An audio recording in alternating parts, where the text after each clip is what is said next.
We have a great show planned for you today. First, in a few minutes, you'll be meeting Chef Andrew Gruel. You guys know him from the Gutfeld Show. Also from the Food Network, Food Truck Face-Off. He started a fund in December 2020 to raise money for out-of-work restaurant workers and employees, raising over $230,000 in 3 weeks. You can follow him, Chef Gruel, Gruel. Again, not mostly, that was his way of taking command of what the government did to his fellow employees and coworkers. Then in studio, we're going to have ex-food industry insider Calley Means. You can follow him at Calley Means, CALLEYMEANS, exposing the food to pharma pipeline. He and his sister wrote this. We're going to talk about, it's now a bestseller. You don't want to miss out on this conversation. This should be very interesting. We're going to talk about the food industry, the pharma industry, and Dr. Fauci's testimony yesterday. Stay with us. Listen carefully to what's next.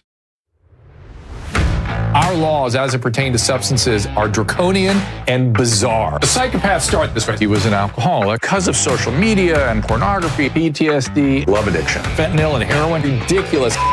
I'm a doctor, for sake. Where the hell do you think I learned that? I'm just saying, you go to treatment before you kill people. I am a clinician. I observe things about these chemicals. Let's just deal with what's real. We used to get these calls on Loveline all the time. Educate adolescents and to prevent and to treat. If you have trouble you can't stop and you want help stop it, I can help. I got a lot to say. I got a lot more to say.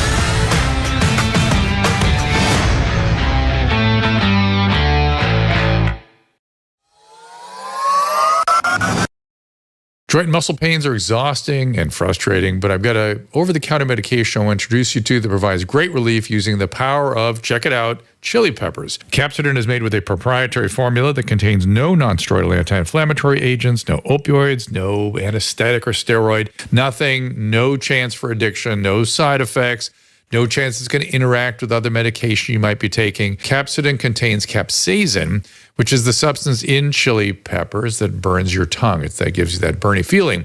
And of course, I've recommended capsaicin creams to patients over the years, but other capsaicin creams burn your skin. That's what makes capsidin so unique. In clinical trials, capsidin has actually been demonstrated not to burn. I've been using capsidin to relieve my pain in my hands and my wrist from carpal tunnel syndrome and arthritis.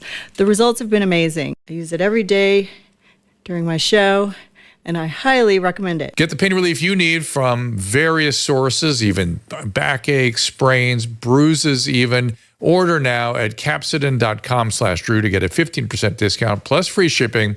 That is CAPSADYN, capsidin.com/DREW.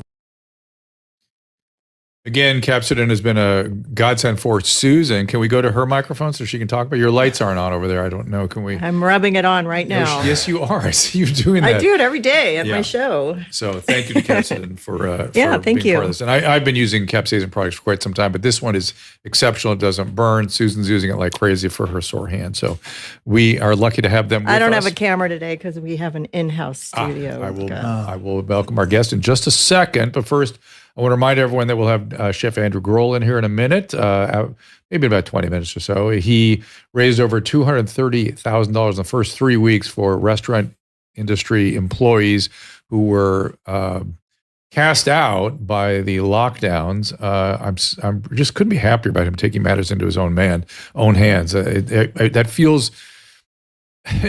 I was texting Kat Timpf this morning, and I was saying I was so glad she said last night at Gutfeld that she hasn't gotten over what the government did during COVID. She can't get over it. And I said, Kat, keep beating the drum. I can't get over it either. Unless we figure out ways to respond to it next time or to prevent this from happening, we are in danger. We are in danger. So he'll be here in a few minutes. But right now, it's Calley Means. He is the co-founder of TrueMed and the co-author of Good Energy, which is, there it is. It recently became a true bestseller, Amazon bestseller, New York Times bestseller. People are really resonating to this. And Calley is a former consultant for food and pharma companies. And his sister was a Stanford surgeon, a resident in head and neck, who left her surgical residency because she became aware of the excesses that are resulting in so many of the medical problems she was seeing. and got her brother involved in this as well. And they have been using their experience to expose the practices and the tactics of the major food companies in particular. You can follow Calley at CALLEY means.com and also on X at Calley Means. Please welcome Calley Means to the program. Calley, welcome. I'm pumped to be here. I'm pumped to have you in the studio with us. We don't get to have you in studio guests that often, but this is great to have you. So I'll let you tell your story. I'm sure you have it sort of in total. I don't want. I may interrupt you, but take us through what you were doing, what your sister was doing, how that shifted, and then how that led to this book. So we were raised as I was young Republican, grew up in DC, and I thought being conservative, being a good American was supporting our industries, was supporting the food industry, the pharmaceutical industry. We grew up in a very traditional household in that way. We went out to Stanford together, my sister and I, my best friend, and she was much smarter than me, went on the biology track, president of her class, top of Stanford Med School, went into surgery. I was into politics. So I did some campaigns, and right as those campaigns were over, worked for the two biggest spenders in DC, the food industry and the pharma industry. In a particular food company? Or yeah, I worked for the American Beverage Association, and my first job, right recently out of college, was helping to pay the NAACP money from millions of dollars from Coke and Pepsi to say that we needed to keep food stamp spending for Coke. That was my first foray.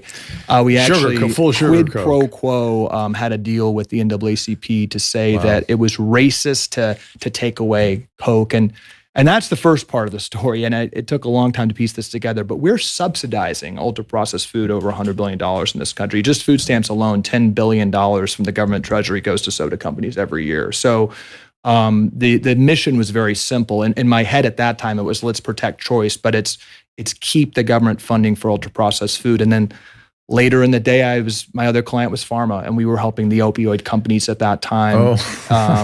As a young, you've got some work to do to get your way back into heaven. Yeah, I'm working on it. It's all just the frogs in boiling water. We didn't quite realize it. Which company was it? So we were working for the industry group for Pharma.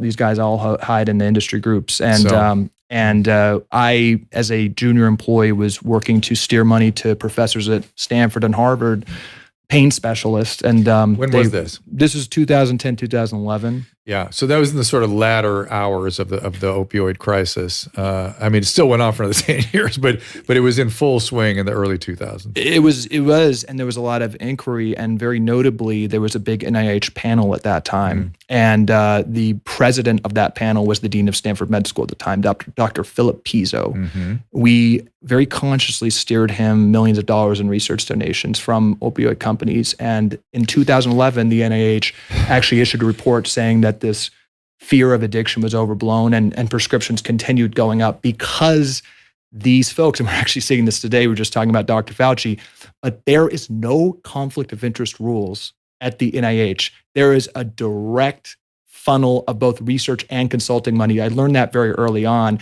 They don't even need to report it.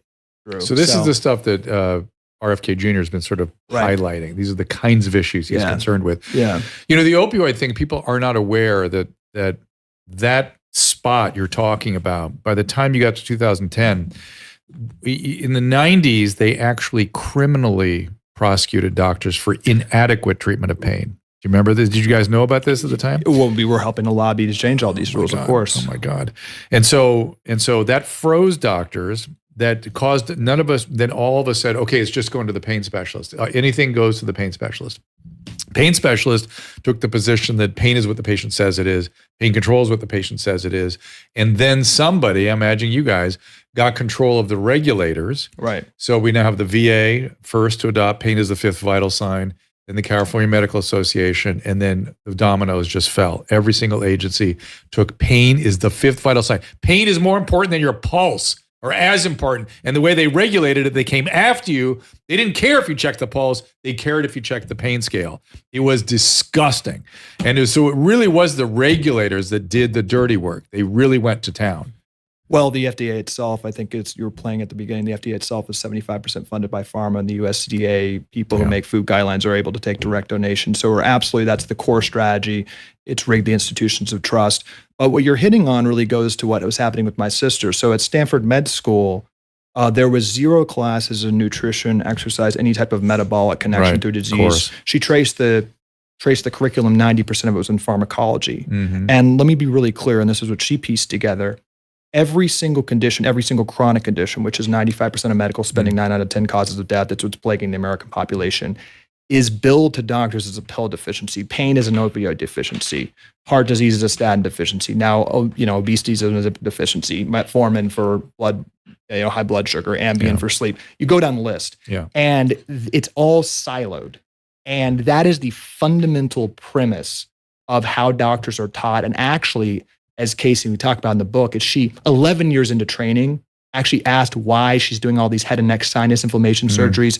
Patients passed out below her. She's cutting out their sinus inflammation so severe. She started asking why every patient she has under her knife has diabetes. Maybe it's related. She was reprimanded. Doctors aren't actually able to ask questions about the interconnectedness. It's what's the surgery? What's the pill? Well, and some of that is the way medicine is constructed, because what they would say is not only don't ask questions, but that's the internist problem. That's the endocrinologist problem. Or you have no business interfering in that. You're a consultant, so just do your surgery. Her attending surgeon at one point said, quote, "Don't be a pussy. You didn't go to nutrition school." It's very, and this is all by design. Well, serious medicine is cutting someone open or doing the prescription pad. Yeah.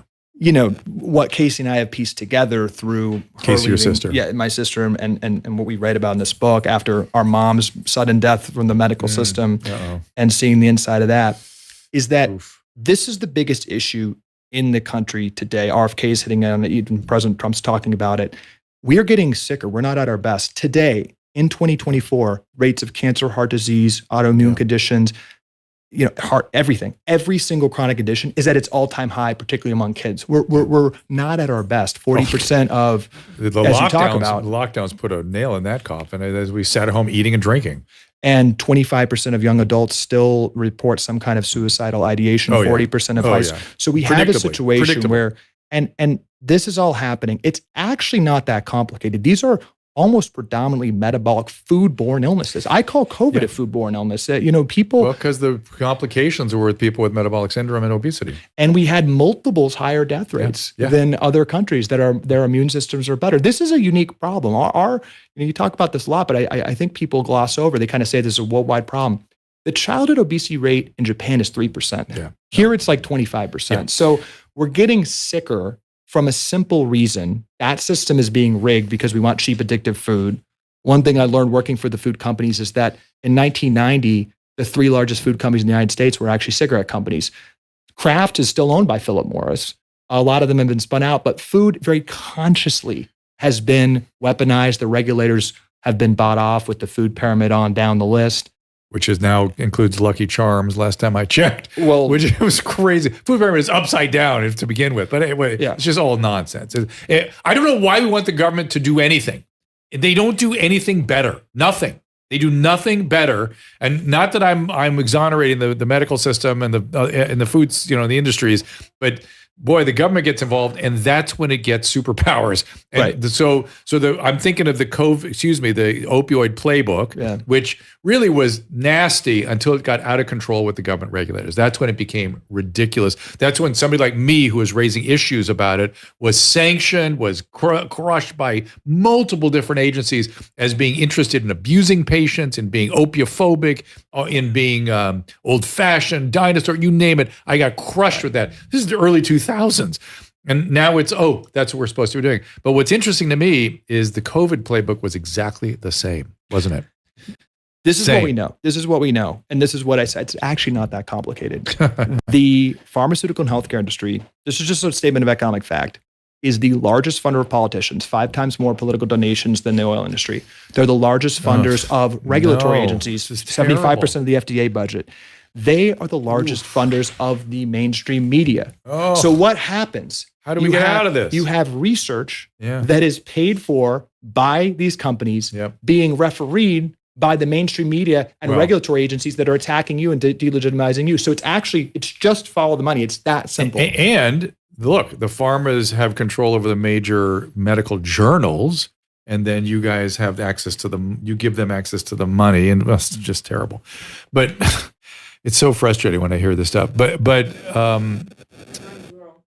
What's that? We're gonna bring well, chef's coming in just a second, but I gotta squeeze every drop from Casey for the moment. So one of the things that I've noticed, and I suspect it's in your book, is yes, we have cheap addictive food. Right. Yes, that cheap addictive food is what's so constructed or designed just to be cheap and addictive, not to be nutritious, right? That no real concern for nutrition. Weaponized, yes. Weaponized. And when you go, I was thinking about some travel I did in France recently where I ate their bread all day long and I did not gain an ounce. And they all went, oh no, we make our wine differently. We drink our bread differently. There'll be no hangovers with the wine. There'll be no weight gain with the bread. Do you document some of those differences between say why a country, say like France, produces a bread that does not give you obesity? I mean, obviously if you eat enough of it, will, but it generally is more nutritious. Yes. We rely too much on research in the United States. I think I have a graph I sent, but I just tweeted it. But as peer-reviewed research on nutrition and chronic disease has gone up, so has chronic disease, so has prescriptions. We don't need a research lobby for natural food. Yeah. There's been 50,000. There's been 50,000. Yeah. So all these graphs, the first one is peer-reviewed research. Yeah. The second one is drug revenues. And the third one is chronic disease. So if you actually track the peer-reviewed research, which is supposed to help us, it actually tracks with U.S. chronic disease going from 6% in the 1960s to now it's over 60% of the American people. So this is just known. This is not even this is just accepted as fact. In the rooms for consultants of the food industry and the pharma industry, Harvard research, peer-reviewed, is looked at as public relations. This is not unbiased research. And that's where we've been fooled. And I can't stress this enough. A lot of people are surprised by this. When I say weaponized, I'm shocked and disgusted is what it is. The cigarette companies created the processed food industry. When they were declining in the 1980s, all the companies we know were owned by cigarette companies. This was a conscience. They took the scientists and they took the regulatory teams and they moved them to the food industry. When we see those ingredients, that is a very powerful story by itself. Yeah, is that getting out? I've been sharing that. Even people deep in this industry. Do people know that Kraft is still owned by Philip Morris? Kraft now is owned by a cigarette company. But you assumed it was some sort of I don't know. I assumed best intentions in sort of changing their focus away from tobacco. But I did not know they took the scientists and the regulators and moved them on over. They're addiction companies. Oh my God. And they also took their lobbyists, right? Yep. Which led to this whole, the NIH actually saying, as you said, it's funny that Lucky Charms, the NIH said it's healthier than beef. What's not funny is the second line of that report says the purpose of this is to influence child nutrition. We all laughed about that, Lucky Charms being healthy. That's now being brought to schools, and that's why they're serving Lucky Charms instead of beef, instead of fresh eggs at schools. See, this is the part I kind of feel like, well, that's industry being industry. We should just be aware of it. We should make our choices accordingly. But when the government gets involved, that's when I become incensed. Well, I'd argue this is really resonating right now. I get it. Propping up RFK. He's putting voice to this. Yeah, it's one of the reasons. It's an RFK. Say what you will. This is one of the reasons I get involved with him is that he's raising these issues that are so important. The other just simple point I would make that this all boils down to is we would all assume, if asked, that the healthcare system is there to make us healthy, to stop the disease. They're not. Not one lever of the healthcare system. They're there to profit from us being sick. That's just a simple statement of economic fact. Every lever of the healthcare system makes money when we're sick and loses money when we're healthy. The one argument I would make, and a little bit of pushback to that, not that it's not true, which is that we're so busy as physicians taking care of sickness. Mm-hmm. We literally we can't do anything else. We're too busy trying to keep people alive because of all the chronic everything. Now, you know what I mean? So you could argue that it's still our responsibility to shift our focus. Fine. I have no problem with that. But the individual practitioner we're all overwhelmed dealing with all the chronic illness and the acute illness. Well, I think on the individual level, as you know, doctors, have the highest suicide rate, one of the largest No, burnout rates in the especially these profession. days. They feel trapped. I think one of the evils of the system is it takes good people, puts them in a system where they're not helping patients. I want to push back a little bit. You are. It's not that you're not. It's that somebody should have captured these folks long before they got to me. You know what I mean? See, I feel the same thing about mental health too. I mean, there's stuff that's been done earlier that we should be doing that we're just not doing. I mean, certainly before they get on the street. And instead, we just let them pile up on the street. On a systemic level, nobody's asking why 50% of teens are overweight or obese. Nobody are asking why 33% of teens have prediabetes. There's actually essentially economic celebration of that. There's no medical schools, insurance companies, the FDA, hospitals. Everyone is profiting at a systemic level from that. Yeah. It's not an attack on doctors, but the invisible hand of No, it incentives. is. There's no doubt you're right. Yeah. It's just that to shift it.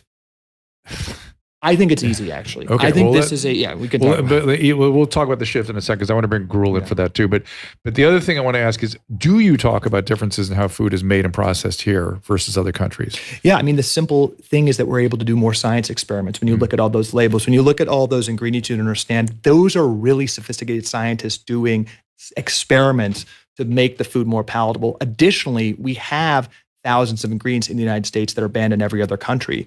So fundamentally, the food is weaponized to make us eat more. But also, I think there is absolutely research that we don't even know and fully understand on what's happening to our cells and microbiome and underlying the microbiome is a really interesting health. I think it's a huge piece. I think they're damaging our cells. In addition, the food is just frankly weaponized for us to eat more, which is what's happening. For sure. Yeah. Did you see that study that came out 2 days ago, I think, that ultra-processed foods were more likely to cause obesity than food? This is the playbook. Did you see that? I Did you see that? I did. From the USDA.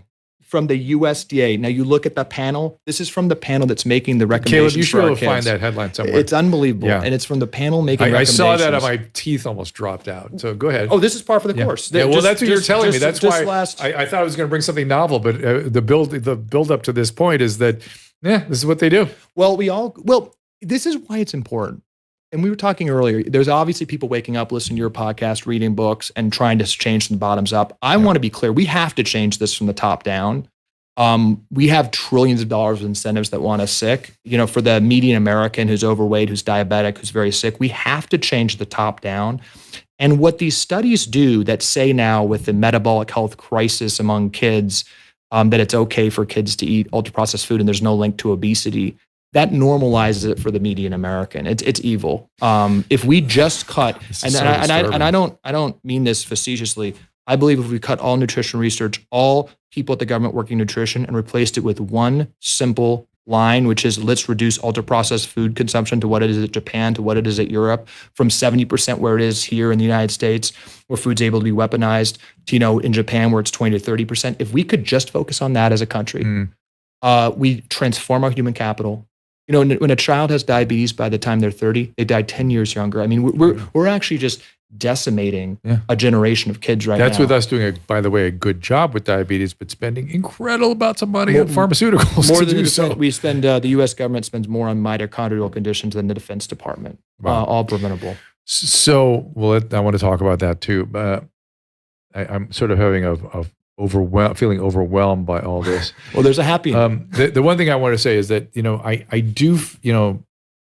I do want to get people working out also. I mean, Absolutely. And so just focusing on nutrition, focusing on just paying attention, I think helps people. Just your book, this conversation, just raising some awareness. People could do that 30% adjustment or 50% on their own very quickly.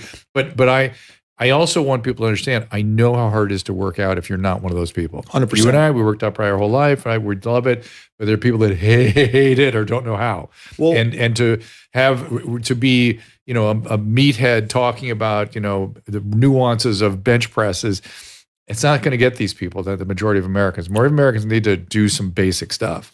This is what we're trying to get across in the book. Actually, I wasn't that healthy. The first chapter in part 2 actually goes through blood tests. My doctor said the blood tests are fine. I showed him my sister. She's like, no, these actually indicate metabolic dysfunction. I went back to the doctor, like, yeah, that's definitely not good, but we don't have a pill for you yet. You need to hit a higher level. So we actually go through but isn't that interesting? Because the treatment for, you probably had metabolic syndrome or something a little bit? Yeah, just right on the edge, but not quite for the statin. So the treatment is, here's the treatment. Diet and exercise. That's the treatment, not a pill, the diet and exercise. But we leave that out completely. So tens of millions of people are listening here. They're being told their blood test's fine. It's actually not. It's a warning sign, but they wait for you to get sick. They wait to treat it. Yep. That was my mom. She was on 5 medications, the normal rites of passage, the statins, the metformin, and cancer. Dies. That's what happens to an average American. It's all these little things where we pill it instead of open them up to a path of curiosity. So that's what the book's about. And it's about simple metabolic habits, food, exercise, sleep. I mean, they're the basics.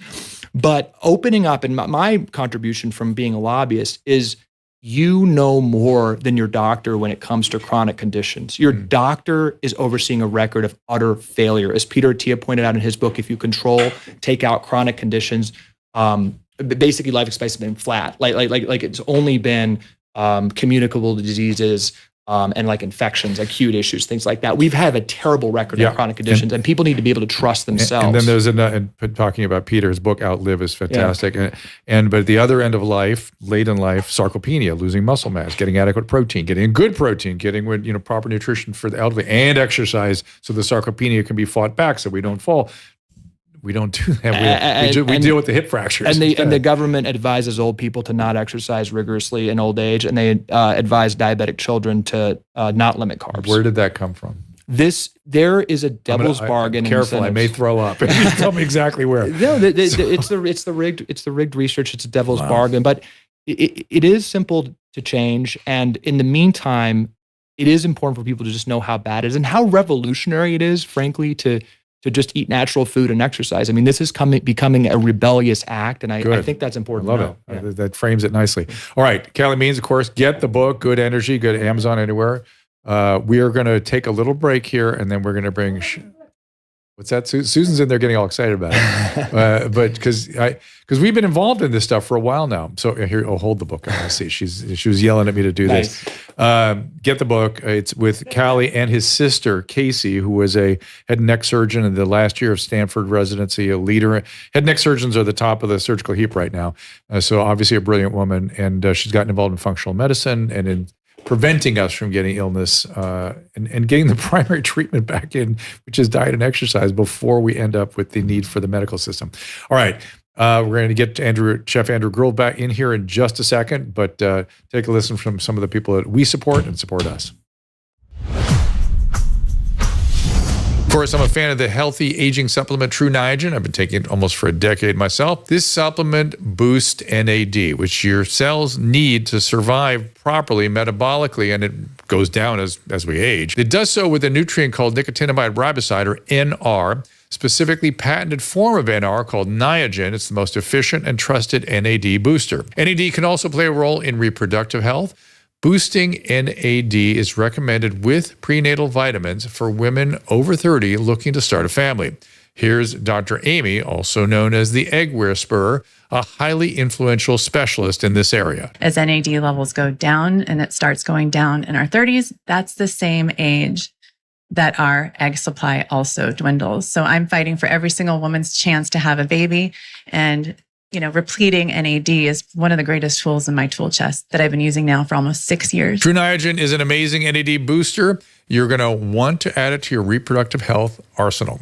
And of course, it's in our family of Dr. Drew sponsors. Go to drdrew.com/True Niagen for 20% off your order. That is drdrew.com/True Niagen. Enter Dr. Drew at checkout for 20% off. You can spend thousands of dollars and dozens of hours trying to look a few years younger, or you can skip all that and the hassle and go with what works, Genucel Skincare. Genucel is the secret to better skin. Their products are made in the USA using a proprietary technology that combines a naturally effective base with non-GMO ingredients. In fact, you might have witnessed the astonishing effects of Genucel during a recent unplanned moment of our show, when just a little Genucel XV restored my skin within minutes right before your eyes. That is how fast these products work. I know I'm a snob about the products I use on my face.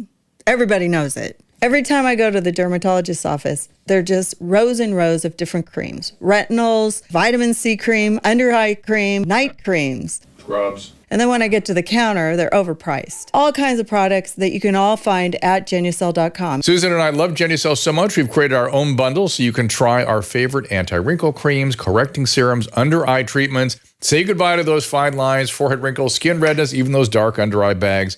women and men of all skin types, Genucel has got you covered. Order right now at Genucel.com/Drew to save 50%, actually over 50%, and you'll get a free luxury spa box plus free shipping.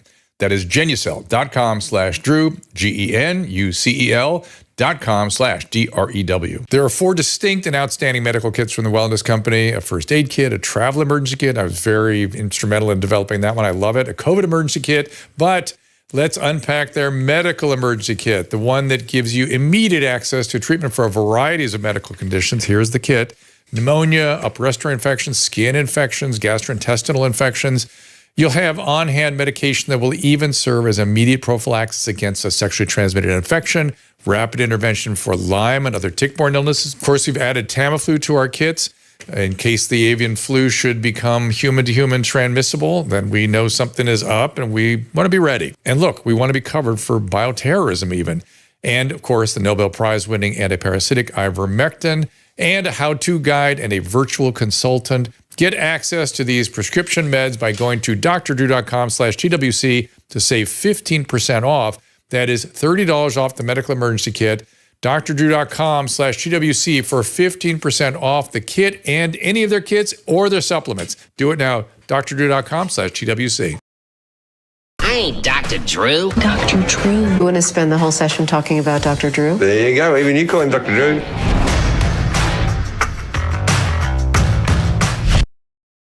Susan, our friend Jim Jeffries, just made an appearance on our show here. But a reminder, True Niagen, again, is a part of health supplementing. Improving NAD levels is a very, very important part of the aging process. Pay attention to these things. And of course, the Wellness Company, we are busy trying to prepare things, and there's lots of interesting supplements there you might want to take advantage of as well. So we also have another problem I want to remind you about. Susan and I have one. It's actually a good one. Paleo Valley. They've taken over our pantry and our kitchen. Our new morning brew is their special proprietary organic coffee blend, which is made with 8 functional mushrooms, which I love. They offer cognitive support, which I could use right now. They're full of polyphenols, low acid, so easier on your stomach. And it really is a great coffee brand. And yeah, you feel those mushrooms. Comes with a promise of purity because it's lab tested and it's lab tested for mycotoxins or mold. We add the chocolate flavored, collagen rich, grass-fed finished bone broth, not hide bone broth made with bones. And I've mentioned, of course, 100% grass-fed tallow, which we use in place of butter. We're using it with our tortillas last night. You can taste the difference. Go to drdrew.com/PaleoValley for 50% off your first order, 15%, and 20% off when you subscribe. That is drdrew.com/PaleoValley. And I did want to mention one other thing really quickly before we go back to our guest and bring Andrew Gruel in here, which is I was kind of alluding gently to our Susan and my commitment to get people exercising. It's why I got involved with V-Shred, because that is basic recommendations in how to exercise in a healthy way, excellent exercise recommendations and excellent dietary recommendations. And I'm really concerned that the average person doesn't get access to these things, or it's too expensive to go to a gym and hire a trainer, all these things that people do, which is very expensive. This is a way to access it. That's why we're involved with V-Shred. There are plenty of services for people that are already working out and are trying to refine their workout programs. We got those people. It's everybody else that have been so deeply affected by what Calley has been telling us about that I would like to see on board. It drives me crazy. With metabolic syndrome, we used to call it Syndrome X back in the day, which is sort of what I have, central obesity. It's kind of a genetic thing, hypercholesterolemia, hypertension, insulin resistance. The treatment is diet and exercise, not medication. Now, if you need eventually to use medication as you age, sure. But the primary treatment is still diet and exercise. I lost 10 pounds and I am now stronger than ever. So she's now. And I'm keeping it off. Yep, me too. It's been over a year now, right? Both of us. Let's bring in our friend. drdrew.com/vshred. Andrew Gruel. He appeared as a judge on Food Network's Food Truck Face-Off. And FYI, I say it to my face. The founder of American Gravy Restaurant Group. Am I saying that right? I am. And of course, after COVID, he raised money to help people who were forced out of work by the excesses of our lovely government. Andrew Gruel, welcome to the program. Appreciate it. Oh, you're muted. There you go. You're back on now. I'm guessing you heard what Calley and I were talking about. I wanted to get your thoughts on this conversation. I kind of knew these things, but the specifics that Calley were just lighting up just kind of blew my mind. Yeah, well, I've been following Calley for a while, and obviously he puts such a great and eloquent, kind of exclamation point on all of these things so that people can understand them. I think it's important to mention as a qualifier too. So I actually went to school, culinary arts, became a chef, right? Got my culinary arts degree, but then I went back to business school and my focus was on food marketing. And all I learned through my business program was about food marketing from the perspective of Coca-Cola and Kraft and all these massive food manufacturers. And I had an immediate distaste in my mouth. And it was at that point that I got out of that particular element of the business and got in and started my own restaurants. Starting my own restaurants was when I came up against the partners in crime, the federal and state governments, when it comes to trying to put good, healthy food on the plates of my restaurant so that consumers can have it. And I think that that's the perspective I bring to this, is that it's difficult to walk into a grocery store and get the right foods, but it's just as difficult for chefs, restaurateurs, and business owners to be able to access that element of the economy because the government intentionally or unintentionally makes it so difficult for us to actually sell those foods to the guests. Tell us what you mean there. I feel the ugly hand of the regulators afoot. Well, I'll use just anecdotal evidence and a real world example. So after I was in the restaurant industry for about 10 years, I took a step out and followed through on a passion project of mine. I started a program at the Aquarium of the Pacific called Sustainable Seafood for the Future. It was a sustainable seafood program where our goal was to get people to eat more seafood.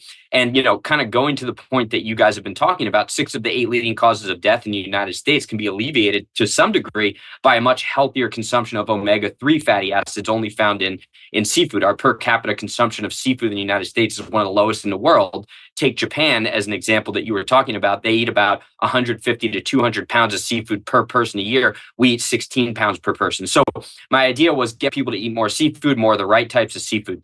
After 3 years of running this program, I started my first seafood concept, Slapfish, and it was a fast casual, sustainable seafood brand back in 2010. I said, I'm going to actually go out and buy all of this local seafood, and that's going to be part of our supply chain. I couldn't do it. You cannot buy local seafood. You cannot buy, properly raised and harvested seafood or any other product for that matter, from a chef's perspective, without getting either hit by the local health departments or even just being able to access it because it's not available. And you can take that rubric and apply it to every single thing that we serve. Now, after 10 or 15 years, I've been able to really navigate that gauntlet and create a single restaurant. Now, I've sold Slapfish and I only have one restaurant. We're 100% seed oil free. We only use beef tallow, local meats, local seafood, but I pay a pretty penny. I'm lucky if I can break even, and the government comes after me for every single thing that I serve, asking me to prove and show where it came from and how it was harvested and did I buy it from an approved supplier.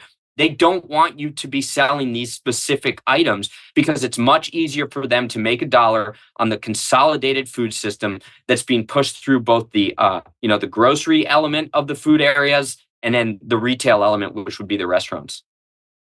I feel Calley wanted to jump in. Oh, God. You're like, oh, I want to talk. Go ahead. I mean, we should all be outraged hearing that. Yeah. What my mind goes to is the American Diabetes Association said for diabetics that it was a good idea to drink small cans of Coke. The USDA says that 2-year-olds, that it's healthy to have 10% of their diet as added sugar. And the USDA is also saying, in conjunction with the American Heart Association, that a high ultra-processed food diet with thousands of chemicals that are banned in every other country are legal.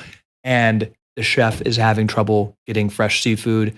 And I actually have a friend who's trying to produce raw milk who got a cease and desist order and from the government. Yeah. So we are not allowing raw milk. We're telling moms, to not eat, soft cheese when they're pregnant, but, eat all the other ultra processed crap. And we're not able to do fresh fishing. I mean, this is the devil's bargain at work. And, we talked about motivations. I really do have to start putting some culpability on the leaders in charge here. I mean, we are truly being poisoned. Yes, of course. They don't care. They're so busy with their politics. Andrew, what is the solution? What are you suggesting, or what do we do? And I want to dovetail this somehow into.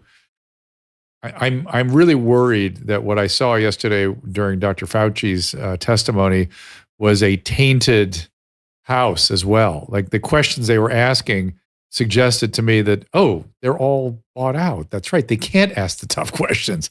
But what do you think we should be doing? Well, I think that because restaurants can serve so many people at once and educate people, right? Restaurants are still the public square. I speak to 100, 200, 300 guests a day sometimes, many of them talking to me about what their doctors told them to do, the health elements, et cetera. When we switched to beef tallow in my restaurant, 100% beef tallow, we don't use any fryer oil, any vegetable oils.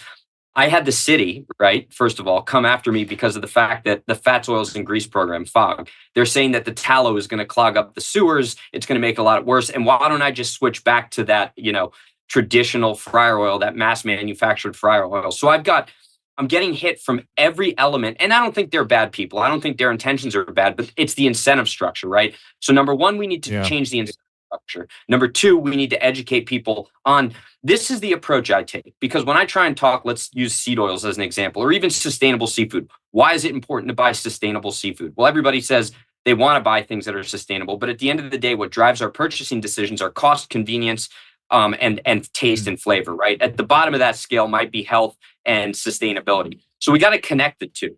What people need to realize is that even if you don't care about your health, even if you don't care about the environment, these are better products. Tallow tastes better. It doesn't leave you with that acrid, bitter flavor. It's not addictive, right? So when we talk about eating an entire bag of potato chips, it's because you're addicted to the seed oils. And it's so when you eat tallow fried chips, it's going to taste better. You're not going to eat as much of it and you're going to feel a lot better. So if we can really push on this quality element, I think for those people that are disregarding the science and the health are actually going to understand, oh, well, it's a much higher quality product. And we as Americans, right, we love vanity and we love quality. So that's an important piece. And then the second piece to it is that I think we need to take the approach as restaurateurs and then as consumers of the ask for forgiveness, not permission. So I can't buy the type of sourdough bread that I want to buy. And when you were mentioning the breads in France, and the reason why you feel better after eating those breads is because truly fermented breads, they're actually lower in phytic acid. And that phytic acid, it inhibits the ability to absorb nutrients. So when you eat real fermented sourdough bread, you're getting prebiotics, you're getting a lower phytic acid, you're able to absorb the nutrients better, which is why people who have gluten sensitivity can eat all of this European bread and not have any issues. Well, I can't buy that bread as a restaurant because I need to buy it from an approved B2B supplier. Well, guess what? I'm going to go and I'm going to buy it from Sally down the road who's using a cottage license to make bread. And I'm going to buy it from 6 or 7 Sallys who are making fresh sourdough bread at home. And when they come in and they hit me for it, well, you know what? Sorry. And obviously now I'm publishing this idea, but those are the things we need to do. Is we need to just kind of skirt the system to serve the right products in our restaurants, and that applies to everything from cheeses to milk. This is what Calley is saying is that this should be an act of rebelliousness. That if you frame things that way, I think it kind of captures people's imagination a little bit. And I want to shine a little light on the seed oil, vegetable oil story, if you don't mind, which is another travesty. But I was actually aware of that one. If you guys know Kate Shanahan, she wrote a book called Deep Nutrition, and she's a biochemist. She's a family practitioner. And when I first met her, she goes, "Oh, nutrition is way too complicated for us to really understand the science in any detail." But there's a couple things I can say, and I can talk about the damages done by seed oil and vegetable oil, and then we should be using tallow and butter and avocado and olive oil, whatnot. But really, she's big on tallow and butter, so I'm glad to see that. And we've been using the Paleo Valley tallow. We literally used it all the time now, and so I really feel like it's the right thing to do. It's the healthiest alternative by far. It cooks hotter too, I think. Is that right, Andrew? Yeah, well, you can, right? Just because it's more refined. So you can get it up to about 450, 475 degrees. The smoke point of oils versus tallow, et cetera, I think that's played out way too much. Fat is fat. And since it's butter that has a lot of the milk solids in there, you can clarify that to make ghee. Go ahead and use your fat the same way that you would with any of the vegetable oils. And Calley's trying to jump in. I just, you're resonating so much. I mean, I think we're all angry, but kind of inspired. I mean, Paleo Valley, what Andrew's trying to do, switching to tallow. To me, these are frontline healthcare operations. Well, it's anybody that studies it, right? Anybody that studies nutrition and what's going on in this country immediately goes this direction. It's not like people go, we need more of that seed oil, or we need more of those Doritos, or unless they're bought out and in the system and part of the whole apparatus. No, they're addictive. As Andrew said, the natural food. There's no animals in the wild that are morbidly and epidemically obese and diabetic. We're actually the only animals that have these metabolic issues are humans and animals we've domesticated and fed, the animals that listen to the experts. We're born with innate understanding where we're eating our biologically appropriate food to control what we're eating, to know what's best for us. These foods, these ultra-processed food, hijack us. And what Andrew's doing, what Paleo Values, which is a big brand I'm a fan good. of. I didn't know that. That's great. Our company, TrueMed, we work. When you find like-minded people, you're like, it's like you're like they're frontline healthcare workers. Yeah, like you understand. Susan's grabbing tallow out of the closet. So okay, she'll put tallow in front of me in a second. Oh, nice. It's hard. I'm going to slide that in. It's hard. What? It's hard for companies to do the right thing. I've got to know I scooped this into a frying pan last night. But as Andrew's talking about, these companies have to go through a lot of more difficult processes to put the right things in those ingredients. So we should be supporting them, and government money should be going to these companies. And it's not that much more expensive to buy these foods, is it? I mean, I don't experience it that way. I'm not out there comparing prices. Help me, Andrew. Is it a costly thing? It is very costly, but here's the thing. Let me explain this, and I educate a lot of other chefs and restaurateurs on this. It's costly when you look at it from an apples to apples perspective, but you can't compare them as apples, because tallow versus any of these rich fats, you only need a marginal amount in order to get the same amount of flavor. You see, we use way too much fat in general when we cook in America. We think fat is flavor. That's kind of the French cliche. Well, it's not. Fat actually mutes flavor at a certain point. There's diminishing returns. So what I've been able to do is that I can keep it at a net zero by using a lot less fat, which in general is healthier. And then I get a much higher quality fat. So we use everything from ghee to tallow to duck fat, bacon fat. I've lately been using a lot of this 0 acres, the fermented sugar cane, which is very, very low in linoleic acid. It's an alternative product that they've been investing a lot into. You'll probably hear more about it in the future. I like it. And then avocado oil, right? So you use less of it. Yeah. So in the end, you don't need it, because the reason people use so much vegetable oil and so much canola oil is because we've been conditioned to just eat a ton of it. Like, oh, it's heart healthy. Well, not only that, we're told that's the healthy one. That's, a margarine is the healthy alternative to butter. You want to eat these things. Butter is bad. It clogs your arteries. Oh, you can hear your arteries shutting when the rhetoric around these things is just an insanity. I think a thing I want to say. Yeah, sorry, Andrew. Oh, shoot.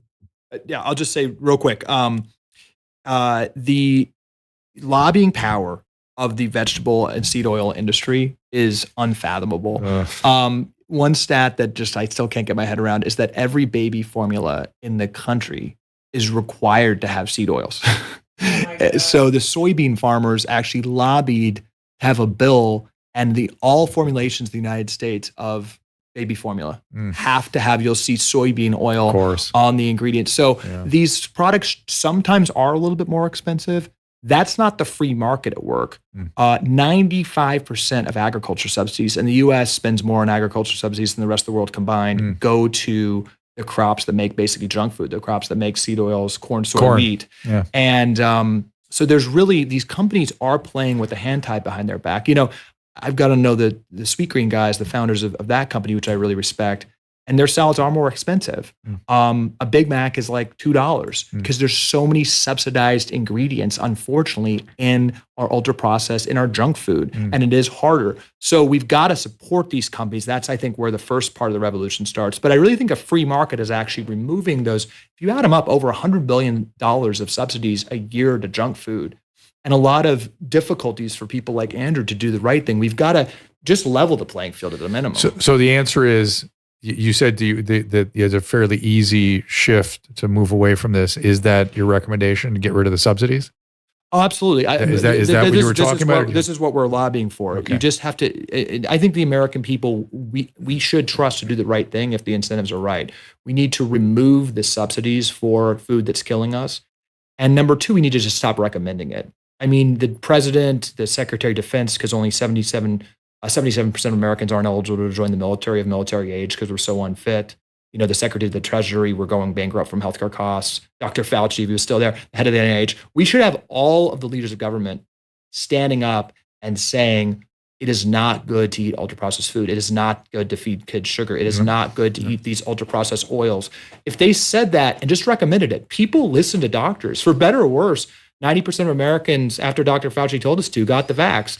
We followed the food pyramid when that came out. We shifted 20% of our entire diet to carbs.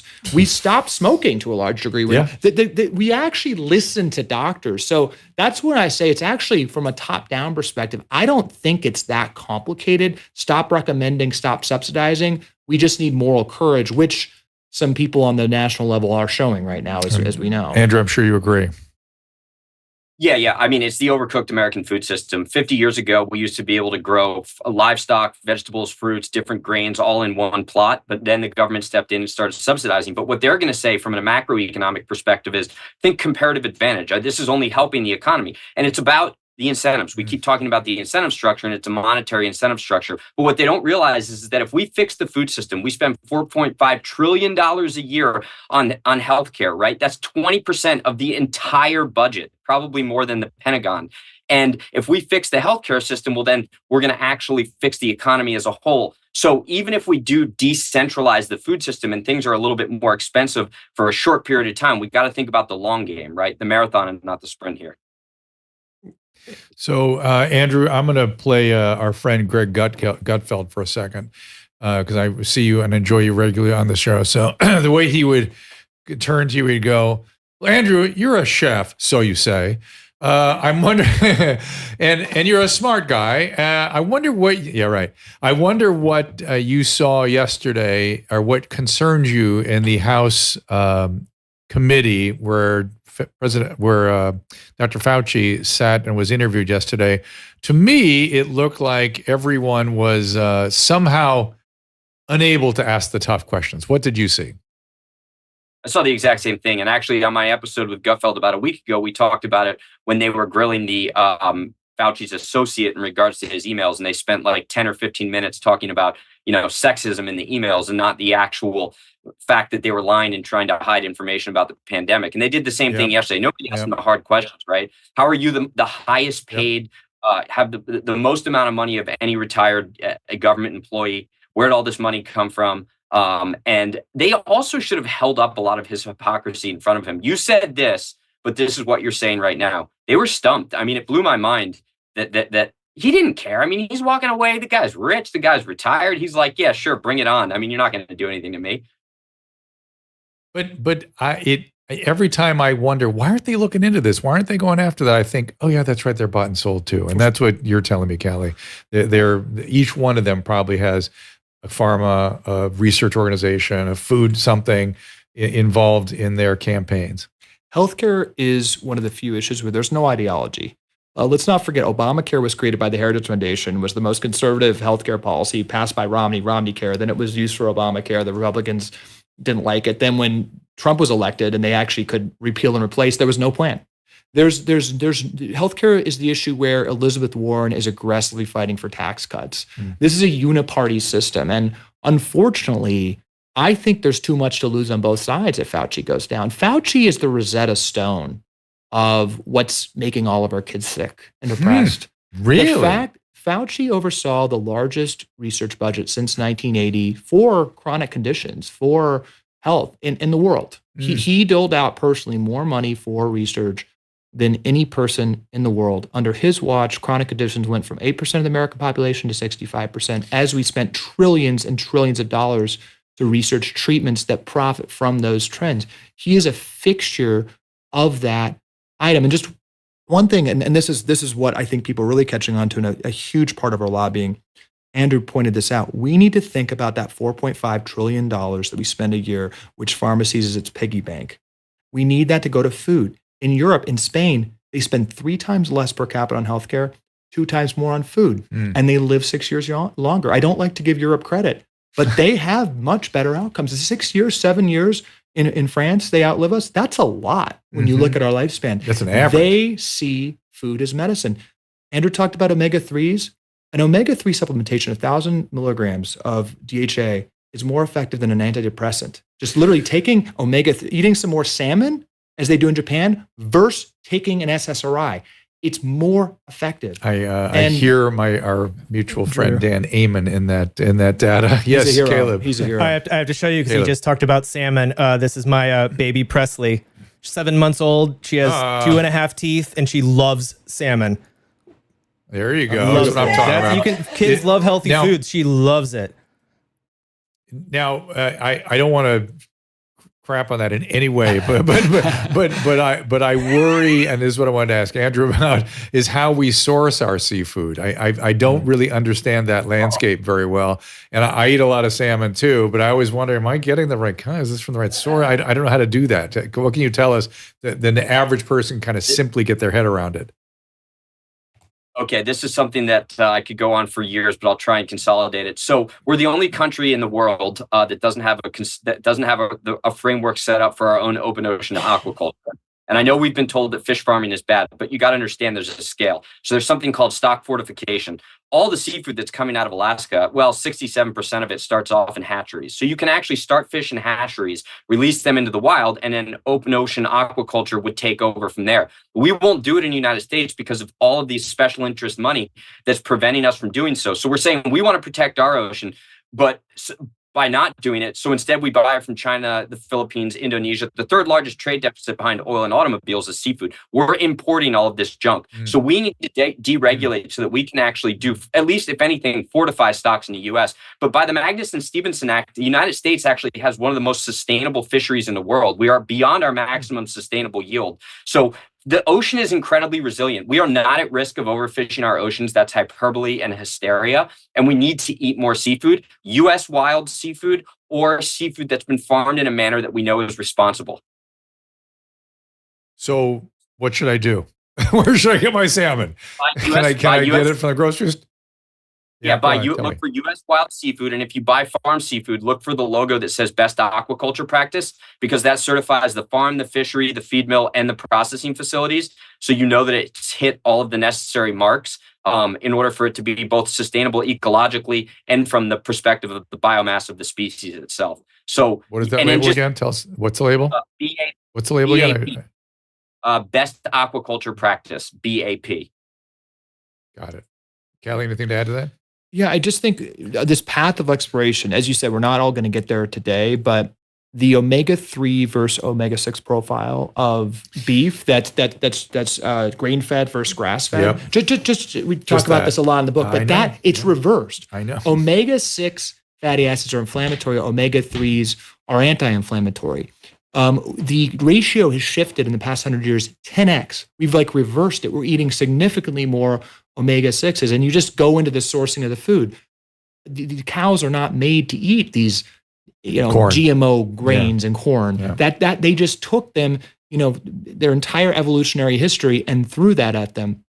That's changed the structure of that animal's cells. That's changing what we're eating. So I think it's a criminal, right, that we don't talk about this as we used to in schools, that we don't educate folks on this, that there's not really a conversation around this. There's a real difference with how that animal was raised, how that fish was sourced. This is a real goal of the book, to really go step by step through this. But I think food is one of the only things where you don't break it down into the components, and literally the omega profile, the omega-6 versus omega-3, it's literally completely different based on how that animal was raised. Yep. And I just think that's really important to know. That's why people emphasize the grass-fed beef. Andrew, I've got to sort of move towards the exit here. I want to give you a chance to sort of wrap up your thoughts and where you want people to go and what you want them thinking about. And do me a favor, next time, or let's see, when do we like to be in New York again? Probably going to be a little while, but let's try to time July. Let's try to time our Gutfeld appearances together so we can be in person there. Let's work on that, okay? That'd be great. So go ahead, give us your last thoughts. Go ahead. I would just say in closing, we got to think about where we buy our food. So whether it's going to local independent one-off restaurants that are buying the right products, start asking questions too. Even when you do go to your grocery store, ask where it comes from, at the butcher counter. When it comes to seafood, going online and utilizing a lot of these kind of platforms now where you can actually get good seafood. And by the way, frozen seafood is not bad. Frozen seafood's a great thing. If you think about it, all sushi has to be frozen in order to kill the parasites. So freezing is not bad. Getting frozen seafood online that comes from a US fishery is a great move. But, just asking a lot of questions. Food is the answer to all of this. Food is the great unifier. And that's, kind of the thesis of my everyday life. Thank you, Andrew. And I would say, talking to my European friends, they pointed something out to me that I thought was a pretty interesting insight, which is food should be your friend, not your enemy. Here we see it as, I got to fight food. I got to fight it off. I have to not eat the Doritos. I have to watch as opposed to something to be enjoyed as something that's, a part of the richness of living. And I feel like we're moving that way, but we need to run that way. So thank you for all you're doing. Andrew Gruel, everybody. Follow him, Chef Gruel, Gruel on X. And check out, let's see, where else you can find him that you want to support what he's doing. I think that's it, mostly. So, Calley, you're here in the studio, so you get to have last words. Before, though, your last words, I'm wondering I'm going to give your sister a chance to be here by proxy. Like, what would she say to us about the book and about the conversation we've been having? This is where the rubber hits the road. If you or your child is at a doctor's office and they are taking out a prescription pad for a chronic condition, think twice. You do not need to go on that statin right away. You do not need to go on that metformin, that Ozempic. You are being set on a chronic disease pharmaceutical treadmill that's saying that pill is the savior and preventing you from the core metabolic curiosity about our movement, about sunlight, about food that all of us as humans have to be on. If you have an acute issue, a gunshot wound, a burst appendix, infection, absolutely, we got you. I see the doctor. And to be fair, I've been very aware of my metabolic syndrome and using diet and exercise most of my life, but I kept pushing my weight down and losing more weight and doing more running and more cardio, blah, blah, blah, blah. And finally, one physician looked at me and went, your blood pressure is still up. You could only outrun your genetics so long. And so I'm on an antihypertensive, but I'm on, essentially nothing. It's just a small whiff of a generic product. And I still maintain diet and exercise. When my mom had her cancer diagnosis, she was on 5 different medications and was told by our primary care provider that she was healthy because that's less medications than the average 70-year-old. We dole out 5 billion prescriptions a year in America. So this is not an anti-drug fully crusade. It is a strong message that we have totally failed with siloing and drugging chronic conditions. It's not the answer. It's not the answer. And it's sad that we're so sick. It's just, we should be worried about it. And then when you look at the corruption and what's needed to solve it, you should be sick to your stomach. Well, the greatest example recently is the American Academy of Pediatrics, which said nothing about food stamp funding on Coke, drugging all these kids. They recently said that if your 12-year-old's overweight, it's not wait and see with dietary interventions. Immediate Ozempic intervention. That's a lifetime injection. You as a parent, any parents listening, if their kid, just like if they're a little bit sad, they'll be prescribed an SSRI. If they're overweight at a doctor's office, you will be basically told you're going against the scientific consensus if you don't start putting an Ozempic shot, weekly lifetime shot into your child's arm. That is wrong. That is not the cause of our obesity. The child needs to learn that one way or another, or they're going to have a more suboptimal life. We've got bottoms up tips in the book, and we are fighting really hard to change these top-down incentives. And something, if you listen to my shows, I bring up oftentimes, my dad was a family practitioner, and he drilled into my head how dangerous medicines are. I was not allowed to take an antibiotic until I was 15. And I remember the day, he was like, all right, here we go. Your pediatrician wants to do this. We'll see. Because all medicines are dangerous. It's only when the risk reward is worth it and you've done everything else other than take a pharmaceutical agent. We've lost track of that. We expect all to be solved by a pill, which is the opposite. The pill is something you should be sad that you have to graduate to because there are no more alternatives to help you. And fine, I'm glad we have them when we do, but it's still got to be worth the risk reward every time you reach for the prescription pad. 100%. We need to completely change our paradigm. You're not going to hear that from your doctor, most likely. I'd strongly recommend, getting more blood tests, finding more of a functional medicine doctor as you can.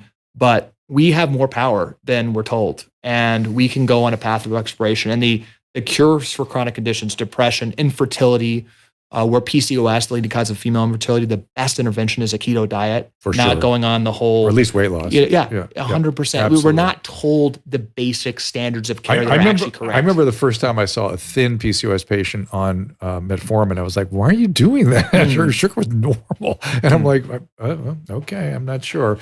By the way, I did find another place you can look up Dr. Andrew Gruel. You can go to Andrew Gruel, Gruel.substack.com. I'm sure you read some of these opinions that you heard here today. Calley, I hope to support you, work with you. I hope we can continue to be in each other's lives. This seems like important work to me. And thank you for being here and coming into our studio and stuff. It's really amazing. Caleb, there's the book. Go get it. Support them. It's it's literally a top 10, a real top 10, not in a nutrition category. This is resonating for people. Caleb, let's throw the upcoming guests up, if you don't mind. I got a letter, a long email from Emily Barsh, who wanted me to be able to pronounce everybody's name. I'm going to be guessing again, everybody. Rachel Moore and Thomas Pappas. I can tell you what that is in just a second. That's going to be tomorrow. Give me 1 second. This is going to be about the Trump derangement syndrome. This is the book. This is the manuscript that's sitting right here in front of me. It's a very interesting book. I look forward to having that conversation. We have the Pfizer whistleblower, Melissa McCarthy, coming in. We have Winston Marshall from the Mumford & Sons. You saw him take on Nancy Pelosi at the Oxford Club. Naomi Wolf and Brian O'Shea for an extra long episode. They're going to we're going to get a duet of concerns there. And I'm sure, boy, I can't wait. Yeah, I'm sure Susan will be freaked out. We're going to be scared about China. And check out the rest of our guests. Again, sorry, I don't have the specifics in front of me. Emily, I know I've let you down on this one, but I will review it all again tomorrow when we have our friends who wrote the Trump derangement book here. It's very interesting. They're mental health professionals and have a very comprehensive theory about this. And I want to get into it. I'm obsessed with our hysteria. Why hysterics? Some of the part that's being left off in the conversation these days.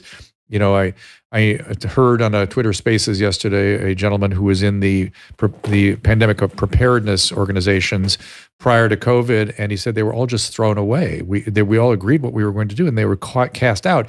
Why? Well, hysteria was part of the why, and I think where the hysteria was occurring is something we need to really put our finger on.